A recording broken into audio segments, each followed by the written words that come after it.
What's up, everybody? Chaotic BPR here, and thank you so much for clicking on this video. If you find it entertaining and actually kind of helpful, please give it a thumbs up. And if you like the channel, want to see more, I do a weekly show. Hit subscribe on the channel as well. Let's get into it. First of all, Street Fighter 2 is kind of like a staple in everybody's arcade. Home arcade, arcades out there that are still existing. And, you know, Big Blue is also like a iconic arcade as well, like an arcade shape. Arcade1up brought up one that resembles like an ice cream scoop, according to P-Dubs and a few other content creators. But what if you made some changes to it to make it better? Now, one of the problems with Arcade1up's shape is that the way the deck is slanted and the height of the cabinet, even on the riser that they included, is too short. I am 5'11", maybe 5'10 and a half, and like literally I would have to scrunch down to play it, and it wasn't very comfortable. Thankfully, my good friend GiJoel created an inline riser. I was able to up it by 2 inches, and I actually did a review on his riser for the Big Blue, which really helped it so that I could actually play it at standing height. Now, I wasn't just done there. I wanted this thing to feel more custom, more closer to what the Big Blue should have been. The stock control deck was way too small, and it needed to be, stretched out a little bit, also let out a little bit so that your wrists have places to lay down on. That's where 99 Lives Big Boss control deck came in. $150. I had to supply, of course, new buttons and everything for it, but basically it was a transfer of everything, including the joysticks. Just transfer them over, and then it slides right on and looks stock. And it brought out so much more detail, so much more, to me, realism of what it should have been. Now you can do a couple of other things, like you can add an Arcade1up coin door, like I did. I know the Qsound sticker, which is just like a $2 sticker in between the speaker panels. It's a big deal. Like it adds to that, the validity of the cabinet. It gives it the more real look. I found some square speaker grills, not like they should be, but close, without having to 3D print some, which I don't have that ability. Somebody out there, if you want to supply some for me, great, man. I'd love to do a video on it. But found some on AliExpress, the square speaker grills, and literally they were just screwed right into the panel, and it went right into the actual speaker itself. Like the little corner screw holes went right in. Perfect, man. Like, you cannot screw these up. Like, literally just take off the back panel, screw in from the back side out through the panel to make that pilot hole, and then turn that screw around and screw it back in the other way, and you got your speaker grills. Perfect. They're mounted in.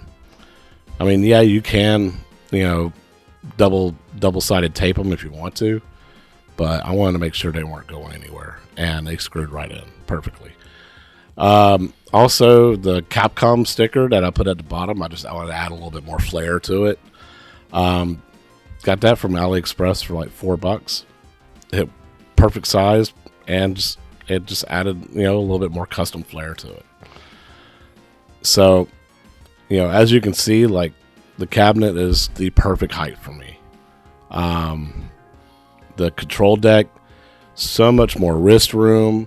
It's not about having 2 people play at it. I could have done their curved control deck, so their curved controls cutouts, so that I could fit 2 people at it, but I don't really care about that.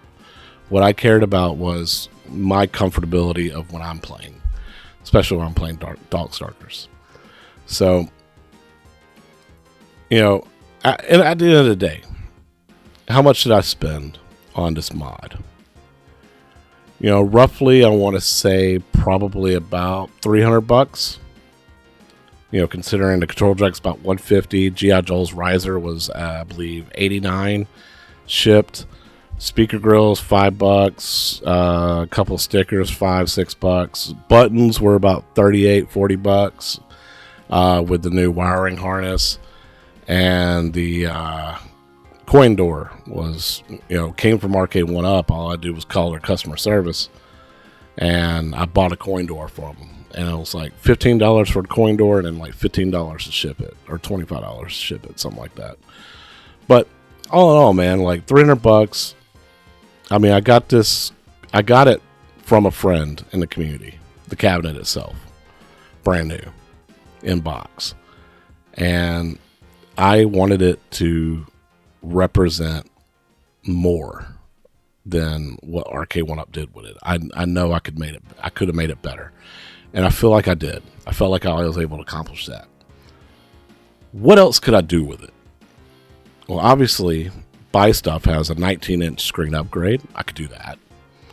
And that's a possibility. And then also, GiJoel was throwing around the fact that, you know, like the Big Blue has that centerpiece that comes out right where my coin door is. It comes out a little bit more.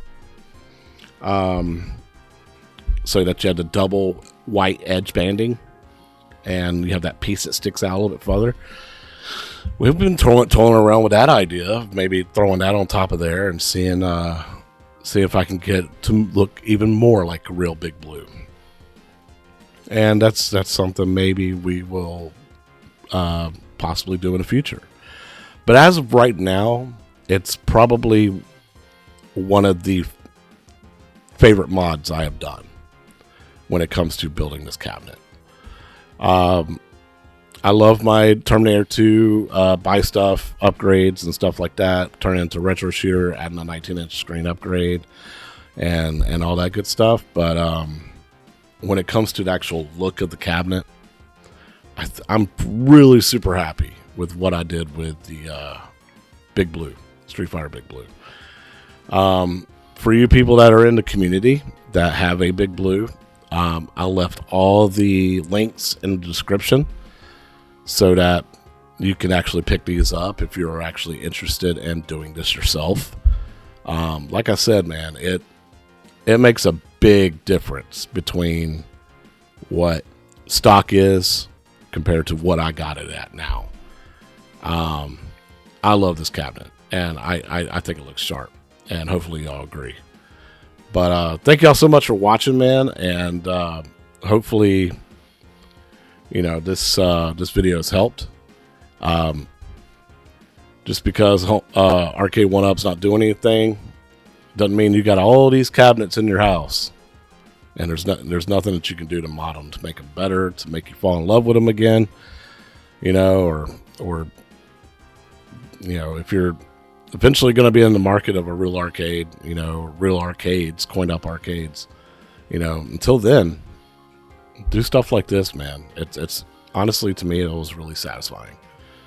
Just the hardest part of this mod to me was waiting for everything to show up. And once everything showed up, you know, I did GiJoel's riser first, and then my control panel came in a couple weeks later, and I was able to do that. And then, you know, a week or two later, I got my decal stickers and my speaker grills, and then my Arcade1up coin door, and I was able to put it all together. And like I said, man, I'm super happy with it. I appreciate all these companies that make this stuff, make it for what it is, and it's not too costly, in my opinion, for what it is. Like that control deck from 99 Lives it's amazing. It's great. Super happy with it. But again, guys, thank you all so much for clicking on this video. I really appreciate it. I recently hit 1,000 subs, and it's really thanks to all of you. Thank you all so much again for doing that. Make sure y'all catch us on Arcades Anonymous on Wednesdays at 9 p.m. Eastern Time. I also do my own show with half a dozen, on Yo Retro every Thursday at 8 p.m. Eastern Time. But God bless, guys. Thank you all so much for watching the video, and we'll see y'all on the next one.